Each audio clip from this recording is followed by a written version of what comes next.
तो जैसा कि पिछले एपिसोड में हमने देखा था, वांग लिंग एंशिएंट डाओ एम्परर को मार चुका था और जैसे यहाँ से निकल रहा था इसकी नज़र एक बर्ली मैन पर पड़ती है और ये उसे देखकर रुक जाता है। अब आगे तो भाई आगे बढ़ने से पहले घर पे हूँ, शादी है यार, तो रस्में होती है भाई।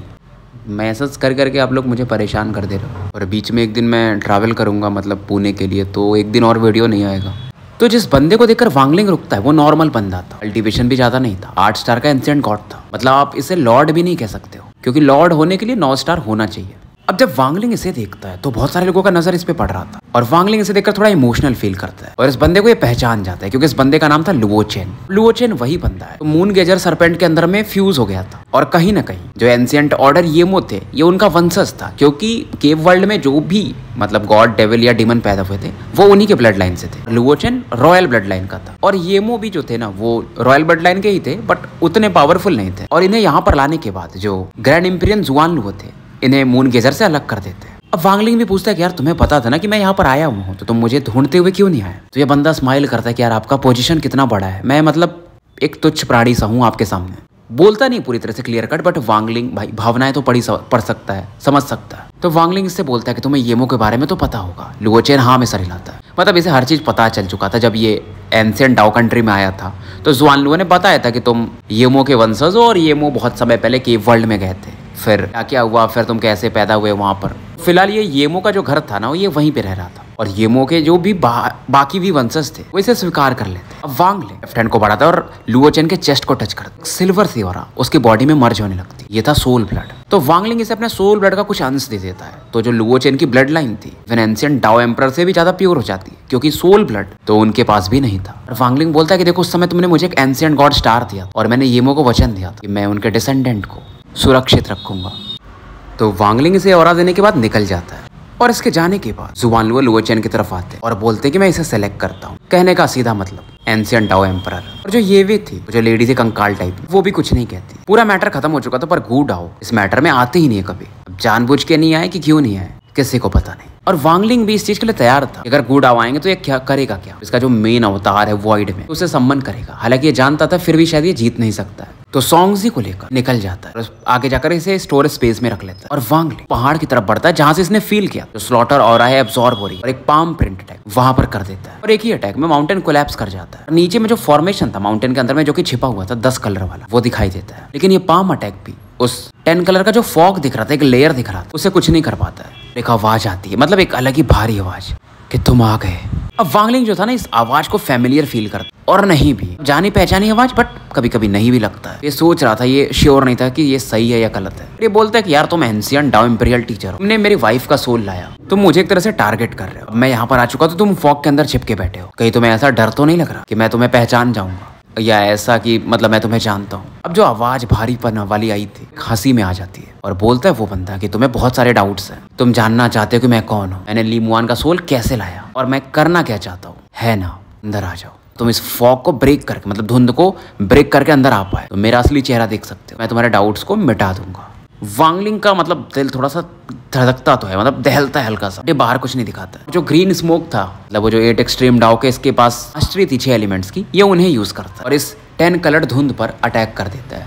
और जैसे वांग लिंग का ये अटैक फॉग को टच करता है, फॉग जो था ना वो उबलने लगता है और जानवरों की दहाड़ आने लगती है। मानो ये फॉग जो था वांग लिंग का जो 6 एक्सट्रीम डाओ टैटूज उन्हें डिवोर करने लगता है और वांग लिंग पूरा चौकन्ना था कि भाई ये बंदा अगर इसके अंदर बैठा है तो बहुत पावरफुल है, ये डायरेक्ट नहीं जा सकता। इसने इतना बड़ा एरे बनाया जो कि राजमहल से कनेक्टेड था, वहां के ऑरा को एब्जॉर्ब कर सकता था और यहाँ पर ये अभी भी बैठा हुआ है, मतलब कुछ बड़ा प्लान कर रहा है, स्पेल वगैरह यूज कर रहा है, तो कुछ तो इसका बड़ा प्लान है। जो फॉग था ना उसे बीच निकलने लगते हैं। जो वांग लिंग का ये 6 कलर एक्सट्रीम डाओ टैटू था उस पर अटैक करने लगते हैं और उस बंदे की भी आवाज आती है कि अगर तुम्हारे पास ये कंप्लीट मेथड होता, अगर तुम 8 एक्सट्रीम डाओ यूज कर पाते सेलेस्टियल एंसेस्टर वाला, तो शायद तुम मेरा ये जो 10 कलर्ड फॉग है उसे तोड़ भी देते, लेकिन तुम्हारी मास्टरी अभी 6 पर ही है। ये बंदा हल्का सा हंसता है, वांग लिंग को कोई फर्क नहीं पड़ता। अब इसकी 5 एलिमेंटल ट्रू बॉडी प्रकट होती है, मतलब इसकी बॉडी से अलग हो जाती है और ये अपने 5 एलिमेंट से बीस्ट वगैरह थे उन पर अटैक करने लगता है। अब जब ये बीस्ट मरने लगते हैं यार बड़े बड़े फिगर्स प्रकट होते था, पाइथन, जो कि 5 एलिमेंटल ट्रू बॉडी को डिवोर करने के लिए आगे बढ़ता है। दूसरा कुछ छिपकली के समान था बट काफी बड़ा था और जीभ निकाल करके 5 एलिमेंटल ट्रू बॉडी की तरफ ये भी बढ़ता है। लगी बीच था जिसके 6 पंख थे। और ये जो था ना, ये वांगलिंग का जो 6 एक्सट्रीम डाउ टैटू था उस पर चार्ज करता है। आखिरी जो था वो कुछ कीड़े के समान था, बहुत भद्दा दिख रहा था,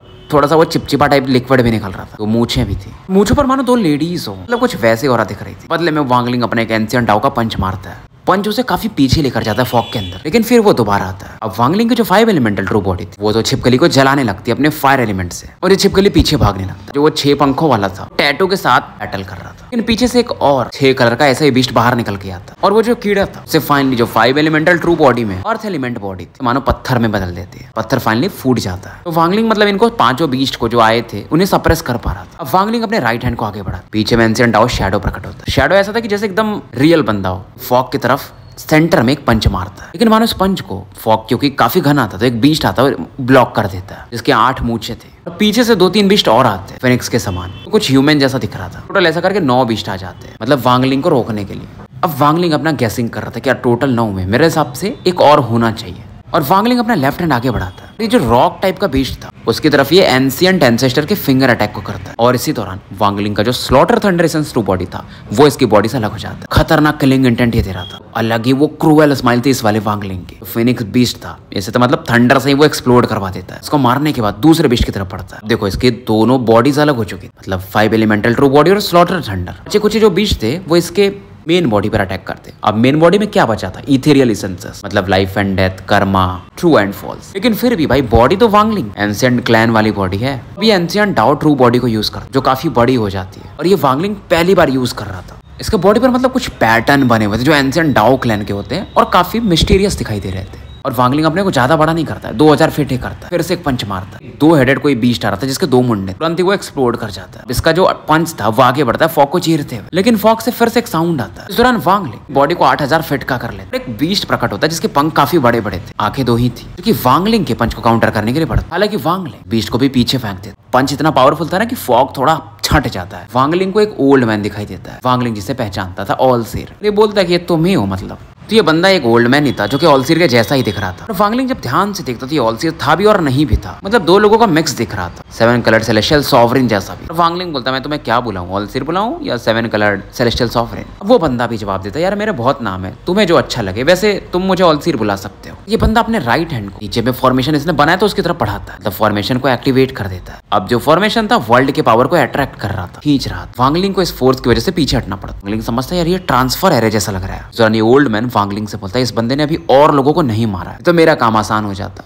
और वांगलिंग कुछ कहता नहीं है, उसके डाउट्स थे। पंच बनाता और इस फॉर्मेशन की तरफ मारता, लेकिन जब इसका पंच फॉर्मेशन से टकराता है तो फॉर्मेशन में एक रिबाउंड फोर्स है, मतलब आप जैसे रबड़ पे मारो तो रबड़ आप पे अटैक करता है, कुछ वैसा। और वांगलिंग को थोड़ा पीछे हटना पड़ता है और फॉर्मेशन में फर्क भी नहीं पड़ता है। और वांगलिंग ऑलसीर को देख रहा था, ये समझ रहा था बंदा कुछ बड़ा प्लान कर रहा है। ये सोचता है कि यार ऑलसीर तो मर चुका है, 7 कलर्ड भी शायद क्या मतलब मर ही चुका है, तो तुम कौन हो? वांगलिंग की बॉडी अब 10,000 फीट की हो जाती है। फॉर्मेशन की तरफ ये पैर बढ़ाता है, रिबाउंड फोर्स इसे फिर से पीछे फेंक देता है। ये ओल्ड मैन हंसता है कि मैं कौन हूँ, और ये बंदा बोलता है कि मैं कौन हूँ, ये मेरे अलावा एक और बंदा है जो जानता है, और तुम भी जल्दी ही जान जाओगे। फॉर्मेशन चमक रहा था। जब फॉर्मेशन चमकता है तो पृथ्वी हिलना शुरू करती। वांगलिंग भी सोच रहा था यार ये कैसा फॉर्मेशन है, मतलब कैसा ट्रांसफर है कि भाई जो पृथ्वी को हिला दे रहा है। फर्क नहीं पड़ता बंदा ऑलसीर है या 7 कलर्ड है या क्या है, एंशिएंट डाओ इंपीरियल टीचर भी यही है, लेकिन इसने ली मुआन के सोल फ्रैगमेंट को लिया था तो मैं इसे मारूंगा ही। वांगलिंग एक गहरी सांस लेता और इसके जो नसें थी ना वो नीले रंग की दिख रही थी और फूलने लगती, बड़ी और ज्यादा इसकी फैलती। ये 1 लाख फीट का हो जाता है। फॉर्मेशन अब इसके सामने एक चींटी के जैसा लग रहा था। वांगलिंग की आंखें सिल्वर चमकती, फिर से एक पंच मारता है, और जब ये पंच मारता है ना तो मानो दुनिया का पावर इसके पंच में मिश्रित हो रहा था, मिक्स हो रहा था। पावर ऑफ वर्ल्ड जिसे हम बोलते हैं वो मर्ज हो रहा था। वांगलिंग का पंच एक ब्लैक होल हो जो दुनिया के पावर को एब्जॉर्ब कर रहा हो और उसके बाद आगे बढ़ रहा हो। लेकिन ये ओल्ड मैन जो था वो पैनिक नहीं करता, और जो फॉर्मेशन के आसपास लाइट थी वो फूट जाती। पंच ओल्ड मैन की तरफ पड़ता, और जो पंच था मैन की बॉडी को टच करता है, मतलब आर पार निकल जाता है। फॉर्मेशन को भी टच करता, नीचे जमीन पे टकराता, मिट्टी मतलब जमीन ऐसा 2 भागों में बढ़ जाता आसपास का, बट फॉर्मेशन को कुछ नहीं होता, ओल्ड मैन को भी कुछ नहीं होता है। और ओल्ड मैन स्माइल करता है कि अपनी एनर्जी क्यों वेस्ट कर रहे हो। वांगलिंग देख रहा था कि इतना समय होगा और तुम ट्रांसफर नहीं हुए यहाँ से, मतलब बस ये ट्रांसफर एरे नहीं है, कुछ और है। अब वांगलिंग आंखें बंद करता है, फिर नॉर्मल साइज में आ जाता है और वांगलिंग अब फॉर्मेशन की तरफ पड़ता है। फिलहाल इसकी जो 5 एलिमेंटल बॉडी थी, स्लॉटर बॉडी थी, दोनों इसकी बॉडी में मर्ज हो जाती है। और ओल्ड मैन बोलता है कि हाँ ये ट्रांसफर एरे नहीं है, इसका मेन काम है एंशिएंट गेट को खोलना। और तुम्हारा स्लॉटर अभी भी उतना पावरफुल नहीं है, तो और तुम उतने पावरफुल नहीं हो कि इस फॉर्मेशन को तोड़ पाओ और इस फॉर्मेशन को एक्टिवेट होने से रोक पाओ। तो यहीं बैठ जाओ और थोड़ा बात कर लेते हैं, शायद मैं तुम्हारे कुछ डाउट्स को सॉल्व कर दूं। वांगलिंग फिर से फिर आगे बढ़ा। पीछे में इसके एक सन प्रकट हो, ब्लैकिश एंड व्हाइटिश कलर का। वांगलिंग कहता है मैं मतलब फॉर्मेशन के थ्रू तुमसे बात नहीं कर सकता। ओल्ड मैन था ना, वो फॉर्मेशन के अंदर था। अब वांगलिंग जो था ओल्ड मैन से 100 फीट की दूरी पे था। वांगलिंग का कल्टीवेशन का सन प्रकट हो तो बढ़ना शुरू होता है। ग्रैंड इंपीरियन सन 10 गुना ज्यादा बड़ा हो जाता है। ओल्ड मैन को अब लगता है यार कुछ तो गड़बड़ कर रहा है और ये बोलता है तुम करना क्या चाहते हो। और जो एक मधुमक्खी के समान था वो कीड़ा था, वो फिर से वांगलिंग की तरफ बढ़ा। लेकिन वो कीड़ा भी मानो वांगलिंग के आसपास एक बैरियर सा बना था और उसके आगे बढ़ ही नहीं पा रहा था। फिर वांगलिंग सेलेस्टियल एम्परर के सोल को निकालता और इसको यूज कर रहा था अपने कल्टीवेशन को बढ़ाने के लिए। मानो इन्हें जगा रहा, उनकी आंखें खुलती तो गोल्डन चमकती है। हालांकि वो काफी कंफ्यूज थे। इस सोल को ग्रैंड इंपीरियन सन के अंदर फेंक देता है। वांगलिंग का जो ग्रैंड इंपीरियन सन था ना, काफी बड़ा हो चुका था, 10 गुना से भी ज्यादा बड़ा। उसके अंदर में सेलेस्टियल एंसेस्टर की खोपड़ी भी दिख रही। सेलेस्टियल एम्परर के भी ऑरा को यूज कर उसका सन 100 गुना ज्यादा बड़ा हो जाता है। वांगलिंग आंखें बंद कर बोलता है इग्नाइट ग्रैंड इंपीरियन सन। मतलब इस ग्रैंड इंपीरियन सन को ये जला रहा था थोड़े समय के लिए अपने पावर को बढ़ाने के लिए। ओल्ड मैन को लगता है यार ये तो गड़बड़ कर देगा। बोलते हैं क्या तुम ली मुआन को रिवाइव नहीं करना चाहते हो। हालांकि वांगलिंग को फर्क नहीं पड़ा, अपना एक पैर जमीन पे पीटता, खतरनाक दहाड़े मार रहा। इसे एक चीज तो फील हो गया था, जो फॉर्मेशन है ना एक अलग स्पेस में है मानो, जो कि इवन इमॉर्टल एस्ट्रल कॉन्टिनेंट का भी पार्ट नहीं है वो स्पेस। अभी तो वांगलिंग का अटैक आर पार निकल गया था, फॉर्मेशन को कुछ हुआ नहीं था। फॉर्मेशन इसलिए बनाया गया था ताकि वो डेथ ऑरा को एब्जॉर्ब कर पाए, वो अलग स्पेस में था। ऐसा पावर इसने देखा था वांगलिंग ने, बट छोटे लेवल पे। वांगलिंग का देखो मकसद क्या था कि देखो आप एक स्पेस से दूसरे स्पेस पहुंच सकते हो, स्पेस को फाड़ करके, मतलब ओपन द वॉइड का टेक्निक यूज करके। लेकिन वैसे स्पेस को फाड़ने के लिए आपके पास वैसा पावर होना चाहिए। इसलिए ये पूरा कल्टीवेशन लगा रहा था। मतलब ऐसा स्पेल जैसे अगर आप केव वर्ल्ड में तो सीधा स्पेस खोल दिया और इमॉर्टल एस्ट्रल कॉन्टिनेंट में प्रवेश कर गए, जो कि नॉर्मल ग्रैंड इंपीरियंस भी नहीं कर सकते। ये जो इंपीरियल टीचर थे, चेहरा बदल रहा। हालांकि वांगलिंग जब स्पेस को फाड़ रहा था ना, तो उसमें मानो एक जाला सा था कि वांगलिंग को रोकता है कि वो स्पेस को पार करके जहां पर इंपीरियल टीचर है फॉर्मेशन के अंदर वहां ना पहुंच पाए। और इवन वांगलिंग जब इतना फोर्स लगा था उसके पसीने छोड़ रहे थे। इतना पावर के बावजूद ये इसके लिए मुश्किल हो रहा था। इंपीरियल टीचर भी अपने पावर को यूज कर नेट को और ज्यादा स्ट्रॉन्ग कर देता। नेट में इलास्टिक फोर्स। इंपीरियल टीचर अपने ब्लड को यूज करता। ब्लड कहाँ जाता पता ही नहीं चलता, मतलब इसमें मानो गायब हो जाता है। फॉर्मेशन का स्पीड बढ़ जाता है एक्टिवेट होने का। ओल्ड मैन यूज करते हैं कोई टेक्निक कि मैं अपने ब्लड को यूज कर रहा हूँ ताकि इस दुनिया की जो आत्माएं हैं उन्हें मैं यूज कर पाऊं। वांगलिंग जब ये शब्द सुनता था और हैरान था, जो सोल्स इसे दिखाई देते हैं केव वर्ल्ड वाले सोल थे जिन्हें वांगलिंग ने मारा था, जो ब्लैक गैस के समय फॉर्मेशन के अंदर प्रवेश करने लगता। अब बहुत सारे सोल थे जो पूरे माउंटेन सी इमॉर्टल एस्ट्रल कॉन्टिनेंट वाले भी, वो भी यहाँ पर आने लगता। एक ऐसा काले गैस का भंवर सा बन जा रहा था और दूर से चलते हुए आता है। और इंपीरियल टीचर जो था ये अच्छा खासा ब्लड यूज करता। डेथ सोल वही थे, मतलब जिसे वांगलिंग ने मारा था ना, ये वही लोग थे। इतने बड़े हो जाते ना, मतलब काफी दूर से ट्रैवल करते हैं, सेलेस्टियल कॉन्टिनेंट से भी इधर की तरफ आ रहे हैं। ग्रैंड इंपीरियन वूफेंग की नजर पड़ती, अवी की नजर पड़ती, और इससे एक पिलर बन रहा था जो कि एंशिएंट ऑरा का फ्लेवर दे रहा। वूफेंग समझ जाते यार ये जल्दी नहीं हो रहा है। वांगलिंग को समझ में आ रहा था यार ये ज्यादा हो रहा है। इंपीरियल टीचर 5वें बार खून की उल्टी करता, कुछ पावर यूज कर रहा, तो वांगलिंग अपने वॉइड के पावर को यूज करता का अवतार था। फिर से अपना पैर जमीन पे मार, जिसकी वजह से जो ये जाला था नेट था, ये होल कर देता है। तो उस स्पेस में अब ये जा सकता था। इसका पैर तो एटलीस्ट पड़ ही जाता जहां पर वो फॉर्मेशन था, लेकिन इसकी बॉडी अभी भी इधर थी, बस पैर गया था। इससे ज्यादा ये आगे भेज भी नहीं पा रहा था, मतलब इतना ज्यादा फोर्स था। लेकिन इसके पैर के थ्रू उस स्पेस एक काली ऑरा निकलती है, वहां पर प्रकट होता है ब्लैक हेड वांगलिंग, मतलब स्लॉटर। रियल टीचर जब देखते हो तो सीधा बोलते स्लॉटर,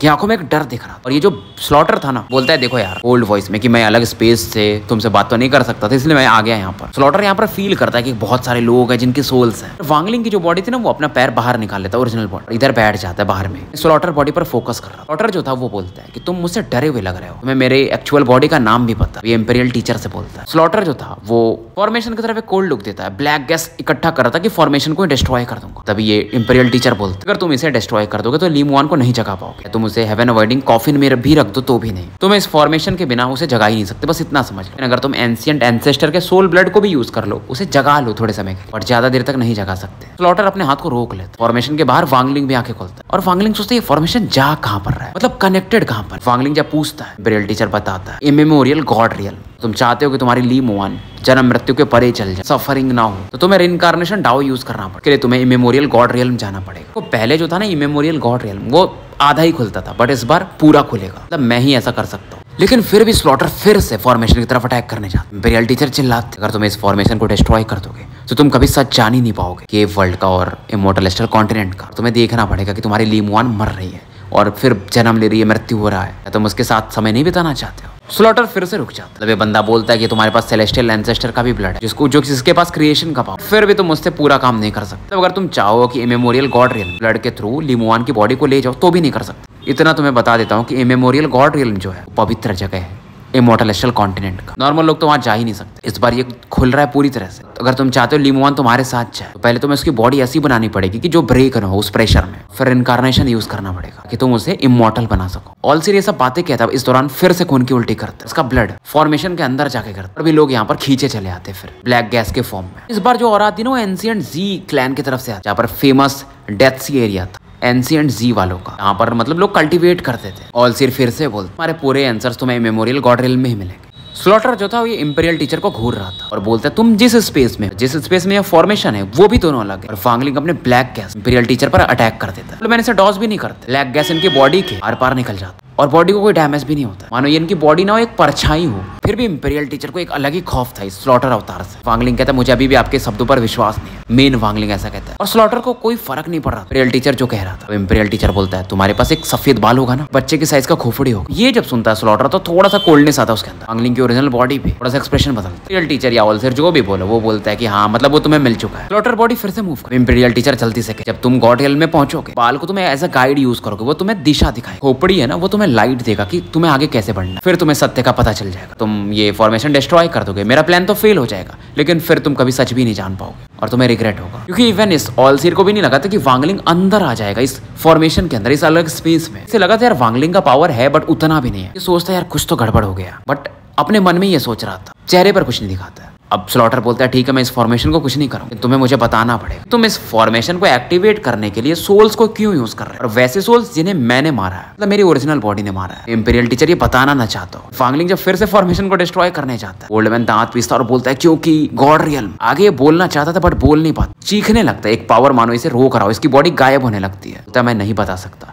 यही यहाँ का नियम है, अगर मैं बताऊंगा तो मैं मर जाऊंगा। अब स्लॉटर बोलता है ठीक है मत बताओ, लेकिन तुम ये बता दो कि तुम कौन हो। ये बोलता है कि सेवन क्लड भी मैं ही हूँ, ऑलसीर भी मैं ही हूँ, इंपीरियल टीचर भी मैं ही हूँ। और ये बोलता है वो भी, इसके बॉडी में पेन होने लगता है तो ये बता नहीं पाता। बोलता है देखो मैं नहीं बता सकता। बोलता है देखो वांगलिंग ये फॉर्मेशन मेरे लिए जितना इंपॉर्टेंट है तुम्हारे लिए भी उतना ही है। करना है इस फॉर्मेशन को डिस्ट्रॉय तो कर दो। वांगलिंग कुछ तो गेस कर ले, लेकिन अभी भी इसे लगता है यार ऐसा कैसे हो सकता है। लीमुआन से मैटर इन्वॉल्व था तो ये फॉर्मेशन डिस्ट्रॉय नहीं करता। इसे इतना पता था कि अगर लीमुआन को ये सोल ब्लड से जगा भी लिया तो एक दिन मरेगी वो। तो जन्म मृत्यु को परे ले जाने के लिए इसे गॉड रियल में जाना ही पड़ेगा। और स्लॉटर फिर बोलता है ठीक है फॉर्मेशन कंटिन्यू करो। और इंपीरियल टीचर अपना ब्लड यूज करता है और जो डेथ सोल्स थे वो अलग अलग जगह से आते रहते हैं। और इस समय जैसे जैसे गैसेस आ रही डेड सोल्स, धीरे धीरे पूरा इमॉर्टल एस्ट्रल कॉन्टिनेंट जो था ना वो रात से मानो भर जाता है। अलग अलग वॉर्टेक्सेस बनते हैं। धीरे धीरे ये जो अंधकार था वो गायब हो जाता है, अलग स्पेस सा दिखता है क्योंकि बेसिकली गॉड रियल था कि अभी बंद था। ऑलसीर जो था ना वो चीजों को देखकर काफी एक्साइटेड था क्योंकि ये प्लान जो था ये लंबे समय से कर रहा था।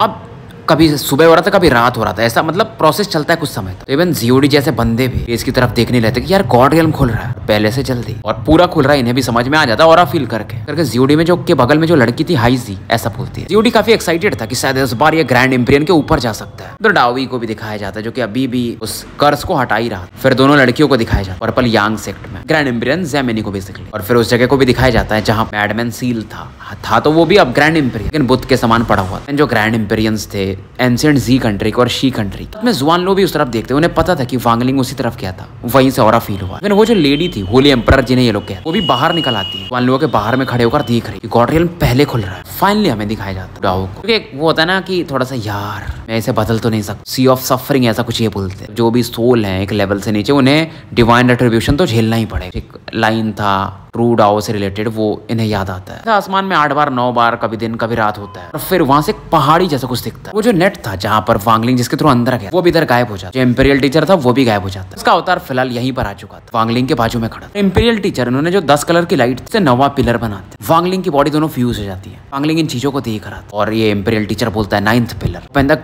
Immemorial God real. Ancient clan और सेलेस्टियल क्लैन के बीच में जो समुद्र है ना, वहां पर एक अलग ही ऑरा सा फैलने लगता है। एक समुद्र में लहरों में उछाल भी आने लगती है।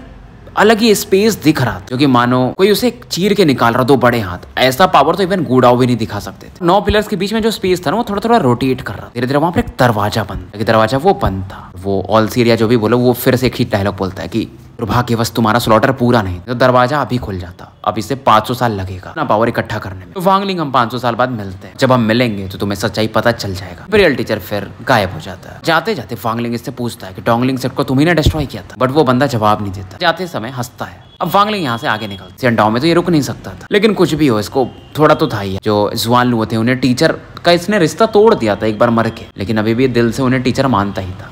अब जो वांगलिंग का न्यूज था ना, डाओ एम्परर को मार दिया, इवन होली एम्परर भी उसे रोक नहीं पाया, ये हर जगह फैल जाता है। और जो समुद्र था जो सेलेस्टियल क्लैन और एंशिएंट क्लैन को अलग करता, वहाँ पर एक अलग ही लहर सा था, एक अलग प्रेशर था और दरवाजा बंद था। अब उसके ज्यादा करीब जा ही नहीं सकता। इसी ने भी अपना कैलकुलेट कर लिया, यूडी भी देखने आए थे उस लोकेशन, इन्हें भी पता था 500 साल लगेगा। जुआनलुओ वगैरह भी इस साइड से जाते हैं। इधर गुडाओ का जो था मैसेज तीनों ग्रैंड एम्पिरियंस और रॉयल क्लैंस को चला जाता है, गॉड रियल्म को ऑब्जर्व करते रहना, 500 साल में ये खुलेगा। सेलेस्टियल क्लैन में भी अपना फैल जाता है कि गॉड रियल्म खुलने वाला है 500 सालों में। बहुत सारे जो एसेंडेंट एम्पिरियंस होते हैं ना, वो बहुत एक्साइटेड थे। कुछ इम्पेरियन एग्जॉल्ट्स भी शायद वो मतलब एटलीस्ट ग्रैंड इम्पेरियन बन पाए। तो सेलेस्टियल क्लैन भी अपना प्रिपरेशन कर रहा था और एंशिएंट क्लैन भी अपना, क्योंकि कल्टीवेटर्स के लिए 500 साल मतलब पलक झपकते निकल जाते हैं। तो फिलहाल आसमान थोड़ा सा डिम, एक यंग मैन को दिखाया जाता है, उसने एक अम्ब्रेला पकड़ा हुआ, बगल में एक लेडी थी, दिखने में काफी सुंदर। बोलती है कि शायद हमारे बारे में स्टोरीज हैं और सोल फ्रैगमेंट जो मेरे अंदर है वानेर के बारे में। लेडी को भी नहीं पता था वांगलिंग इसके साथ क्या करेगा, फिर भी इससे वांगलिंग से ना एक अलग ही नेक रहम दिल वाले बंदे की फीलिंग आती है। वांगलिंग से स्टोरीज भी पता, इसको कुछ चीजें तो याद भी थी ना, क्योंकि लीमुआन का सोल इसके अंदर था। तो लेडी पूछती कि हम कहाँ जा रहे हैं। वांगलिंग भी बोलता है जहाँ पर हम पहली बार मिले थे, क्योंकि सोंगजी की बॉडी वीक थी, आराम से लेकर जा रहा था और इस दौरान 1 साल निकल चुका था वांगलिंग को डाओ एम्परर को मारे हुए। गुडाओ वाले भी मतलब माउंट गुडाओ के कोई भी लोग आते भी नहीं इसे मारने के लिए या पीछा करने के लिए। लेडी को पता था कि ये कहाँ मिले थे, ब्लैकस्टोन सिटी में। वांगलिंग मतलब 1.5 साल 2 साल जो भी लगे तो एंशिएंट शी में पहुंच जाता। सोंगजी हालांकि कम बोलती, बीच बीच में वांगलिंग इसकी बॉडी के और भेजते रहता। लेडी को तो पता नहीं था इससे क्या होगा। जो सोल फ्रैगमेंट इसके साथ मर्ज हो रहा वो अब अलग होने लगा था इस सब बीतते हुए समय में। मतलब वांगलिंग लीमुआन के सोल को अलग कर रहा। लेडी को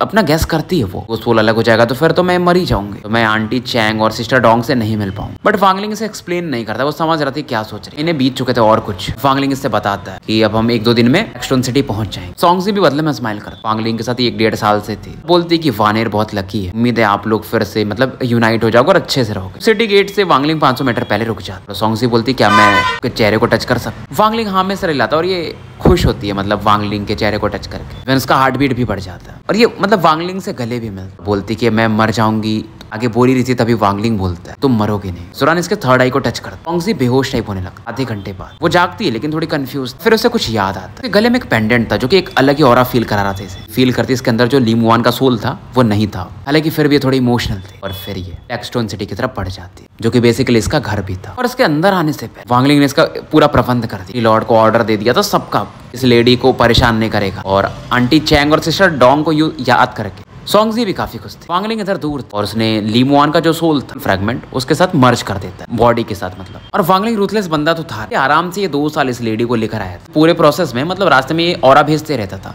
ताकि इस लड़की पर कोई मतलब बैड इफेक्ट ना है। और ये लड़की तो बेकसूर थी वैसे भी। वांगलिंग ने जीडू को आदेश दे दिया प्रिंस जीडू को कि इस लड़की का ध्यान रखना। जीडू फिर बोलता है कि आप कहाँ रुकेंगे, मेरा जो कल्टीवेशन प्लेस है आप वहां भी रुक सकते हैं। वैसे भी काफी एक्साइटेड था। वांगलिंग इससे बोलता भी है कि मुझे क्लोज डोर कल्टीवेशन में जाना है और वांगलिंग मान जाता है कि सीक्रेट चैम्बर सही है, उसके आसपास कोई आना नहीं चाहिए। जीडू मतलब कुछ बोलना चाहता था, हिचक रहा था। वांगलिंग समझ जाता है, कदम आगे चलता है फिर रुकता है। देखो तुम्हें एंशिएंट शी एम्परर बनना है तो तुम्हें ग्रैंड इम्पेरियन सोंग टियान इस्तेमाल करना पड़ेगा अगर तुम उनके डिसाइपल बन गए तो। और जीडू बोलता है कि मैं उनके साथ कुछ गलत भी नहीं किया, बट वो लॉर्ड सोंग मुझे पसंद नहीं करते, मतलब ग्रैंड इम्पेरियन सोंग, वो मुझसे मिलना भी नहीं चाहता, काफी कोल्ड है। मेरा जो छोटा भाई ना चीमान वो उनके काफी करीब, तो ऐसा कहा भी जाता है कि लॉर्ड सोंग ने उससे अपना डिसाइपल बना लिया है, तो शायद मेरे भाई को ही वो अगला शी एम्परर बनाना चाहते हैं। अब वांगलिंग जब ये सुनता है थोड़ा सोचता है, इसे पता था कि यहाँ का रूल वही है ना कि ग्रैंड इम्पीरियन ही अगला एम्परर चूज करता है। बट वांगलिंग बोलता है कि तुम प्रिपेयर्ड हो। तो जीडू का जो भी प्लान था मानो वांगलिंग समझता। जीडू तुरंत ही मतलब घुटने पर आ जाती कि मैं अभी भी तैयारी कर रहा हूँ, मैं चाहता हूँ कि मैं किंग बनूं। तो अगर फेल हो गया तो किंग बनेगा, नहीं तो मतलब किंग मतलब एक जो राज्य का होता है, कंट्री का एम्परर बनना है तो ये फेल नहीं हो सकता। ये बोलता भी है कि चाहे इंटेलिजेंस हो या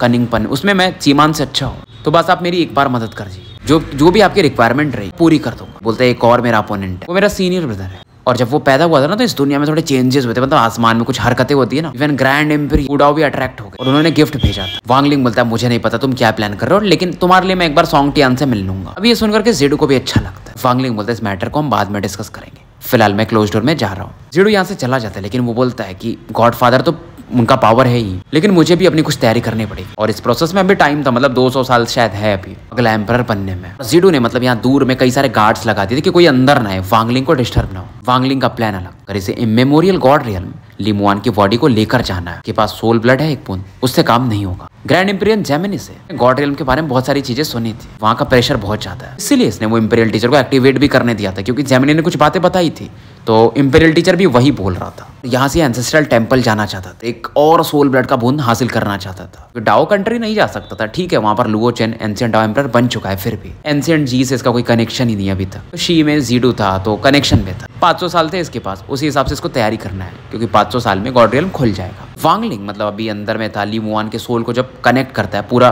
कंप्लीट करता है, मुआन की आंखों में थोड़े आंसू थे, वो इसकी बातें सुन सकती थी। तो स्टोरी यहीं समाप्त करते हैं और मिलते हैं फिर कल एक नए वीडियो के साथ।